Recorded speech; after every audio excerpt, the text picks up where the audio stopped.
সত্যিকারের অত্যন্ত ভালো মানুষ ছিলেন এবং আমি তার সঙ্গে দীর্ঘদিন বিধানসভায় থেকেছি, কাজ করেছি। কিন্তু বুদ্ধদেববাবুর প্রতি শ্রদ্ধা অমলিন থাকবে এবং তার চলা ফেরা, কাজের প্রতি তার ভূমিকা বাংলার প্রশাসনের ক্ষেত্রে তিনি যে দায়িত্বই পালন করে থাকুক না কেন, তার পক্ষে বা বিপক্ষে আমি কখনো কি বলেছি সেটা বড় কথা না, কিন্তু বুদ্ধদেববাবু রাজ্যের বাংলার পক্ষে একটা মনে রাখার মতো মানুষ। ব্যক্তিগতভাবে তার ব্যক্তিত্বকে নিশ্চিত আমরা শ্রদ্ধা জানাবো, কিন্তু তার দল বা তার যে নীতি, এটা আমাদের সিঙ্গুরের মানুষ এটা ঠিক মেনে নিতে পারেনি, যার ফলে তার বিরুদ্ধে সিঙ্গুরের মানুষ গর্জে উঠেছিল স্বতঃস্ফূর্তভাবে।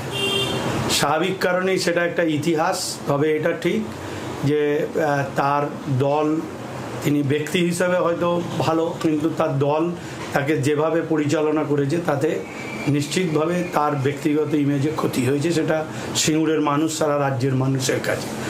তাই ব্যক্তিগতভাবে তার ব্যক্তিত্ব এবং তার রাজপাট চালনা করার যে কৌশল পদ্ধতি, নিশ্চিতভাবে আমরা শ্রদ্ধা জানাবো।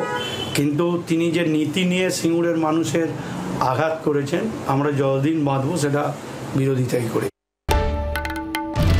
বাংলার আওয়াজ, বাঙালির আবেগ, জি 24 ঘন্টা।